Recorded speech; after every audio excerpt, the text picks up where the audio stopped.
हमारे सामने आएगा। तीसरा संख्या का विशेषण का एक और भेद, वो है परिमाणवाचक विशेषण। बच्चों, यहाँ उच्चारण बहुत महत्वपूर्ण है। न का उच्चारण आपको करना है, ठीक है? तो याद रहे, आपको उच्चारण करना है परिमाणवाचक विशेषण, ठीक है? तो चलिए हम आगे जानते हैं परिमाणवाचक विशेषण क्या है। आपके सामने कौन सा चित्र आ गया? हाँ, तो ये चित्र आपको बता चुका होगा कि परिमाण का संबंध किससे है। परिमाण का संबंध नाप तौल से है, यानी जिन शब्दों के लिए यूनिट यानी मात्रा कितनी है इनका उपयोग किया जाता है, उन्हें बोलते हैं परिमाणवाचक विशेषण। अभी आपको ये दो एरो बता चुके होंगे कि परिमाणवाचक विशेषण के दो भेद हैं। हमने पहले भी जाना है भेद के नाम जानते समय। तो परिमाणवाचक विशेषण का पहला भेद क्या है? निश्चित परिमाणवाचक विशेषण। दूसरा क्या है? अनिश्चित परिमाणवाचक विशेषण। तो पहले हम निश्चित परिमाणवाचक विशेषण के बारे में जानकारी हासिल करते हैं।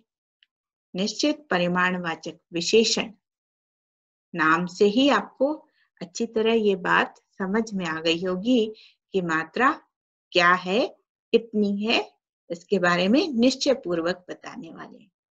तो चलिए हम इसकी परिभाषा स्पष्ट रूप से समझते हैं और याद कर लेते हैं। जो शब्द संज्ञा या सर्वनाम से संबंधित माप तौल के बारे में निश्चय पूर्वक बताते हैं। बच्चों, यहाँ पे दो बातें याद रखनी है। माप तौल यानी माप यानी कितनी लंबाई है, कितनी चौड़ाई है, उसका माप है ना। तौल यानी वजन, वजन के बारे में निश्चय पूर्वक बताते हैं। उन्हें निश्चित परिमाणवाचक विशेषण कहते हैं। जैसे 2 किलो, 1 दर्जन, 100 लीटर, 20 मीटर। यहाँ पर किलो जो है वो मात्रा से संबंधित है, दर्जन जो है संख्या से संबंधित यूनिट है, लीटर जो है लिक्विड से संबंधित यूनिट है, मीटर क्या है? मीटर भी सॉलिड वस्तु से संबंधित है ना।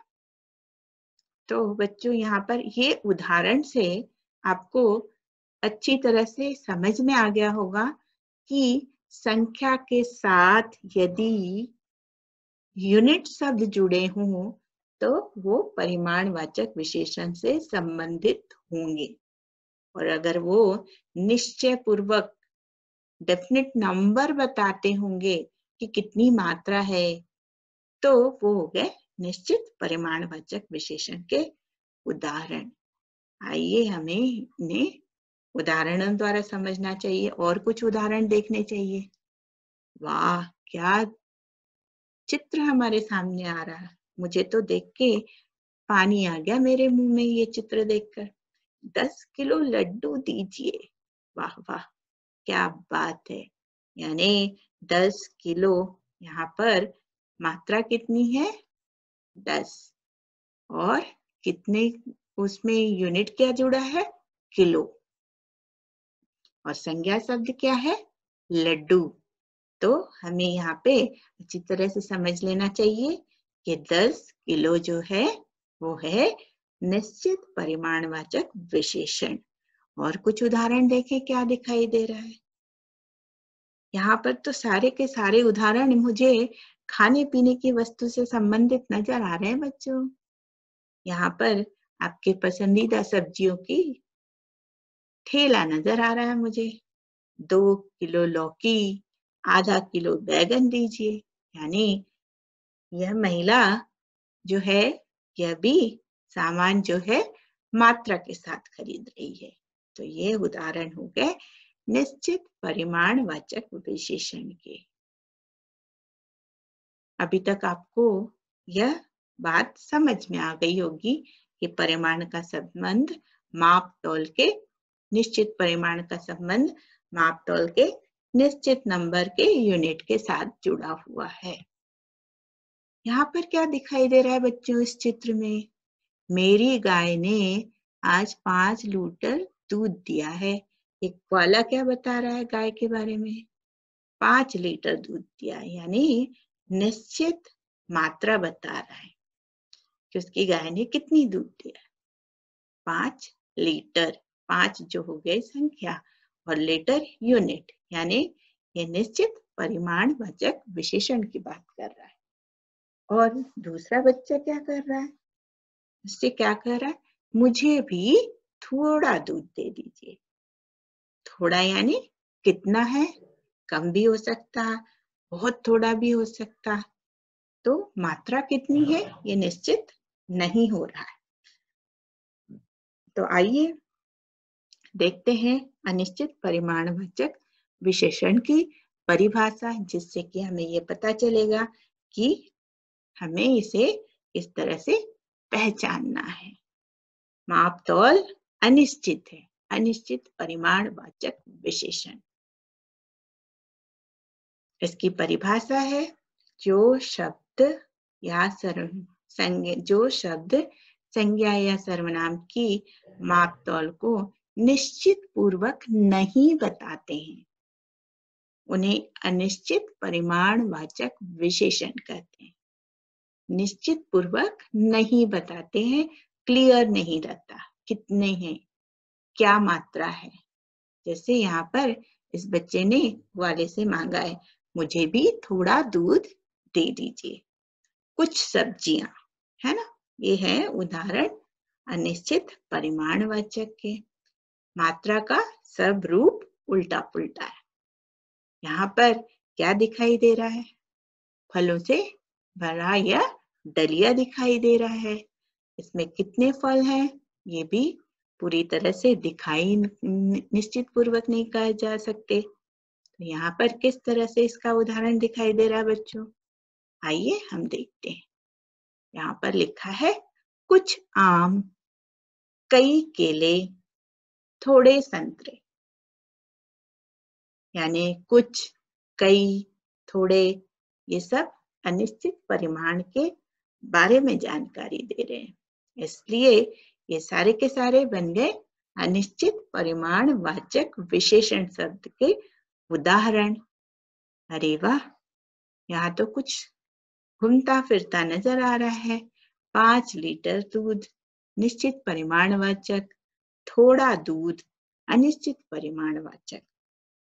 तो बच्चों, अब आपको यह समझ में आ गया होगा कि यूनिट के साथ अगर क्वांटिटी जुड़ी हो तो वो निश्चित परिमाणवाचक है, और ऐसी चीजें जिनके बारे में, जिनकी मात्रा के बारे में आपको पूरी जानकारी ना हो, तो वो हो गए अनिश्चित, है ना।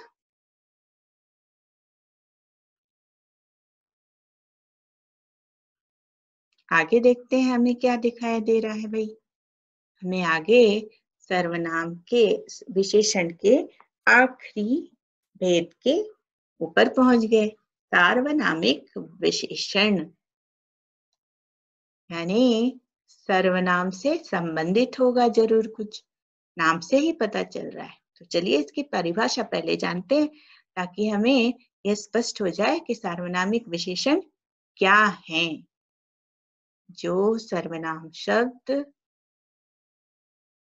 विशेषण के रूप में संज्ञा शब्द से पहले आकर उनकी विशेषता बताते हैं, उन्हें सार्वनामिक विशेषण कहते हैं। बच्चों, यहाँ पे परिभाषा जो है वो बहुत समझने लायक है। यानी सार्वनामिक विशेषण के पहले या बाद में आपको जरूर संज्ञा शब्द दिखाई देंगे, और इससे आप पहचान सकोगे ये सार्वनामिक विशेषण के उदाहरण है। चलिए आइए उदाहरण द्वारा इसे समझने की कोशिश करते हैं। यह खिलौना सुमन का है। खिलौना शब्द जो है वो संज्ञा शब्द है और यह जो है वो सार्वनामिक विशेषण है। यानी ये बच्चा जो है वो बता रहा है कि यह खिलौना किसका है? सुमन का है।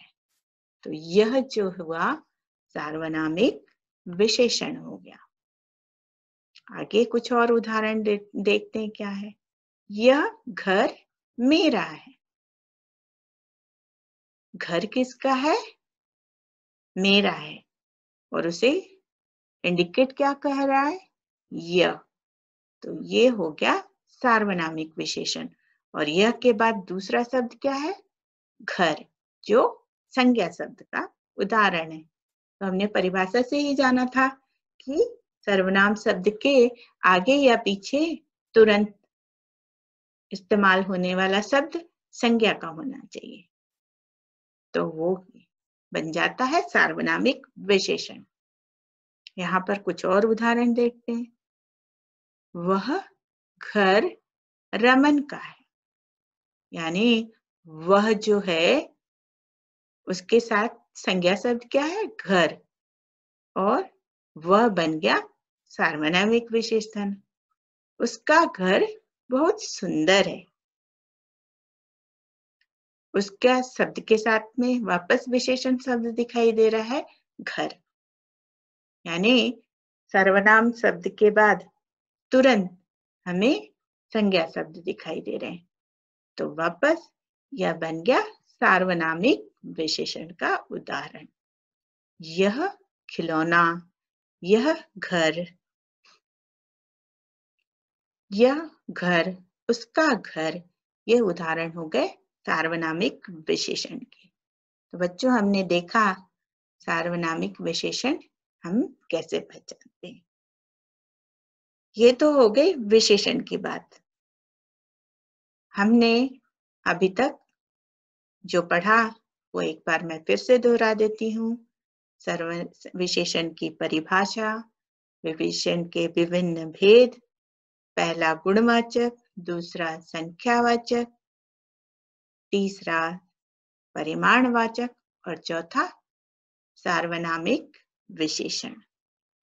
तो विशेषण के बारे में हमें इतने ही भेद होते हैं और इतने ही पढ़ने हैं। इसके बाद हम अगले वीडियो में ग्रामर, व्याकरण से संबंधित विभिन्न जानकारी लेकर फिर मिलेंगे। नमस्कार बच्चों।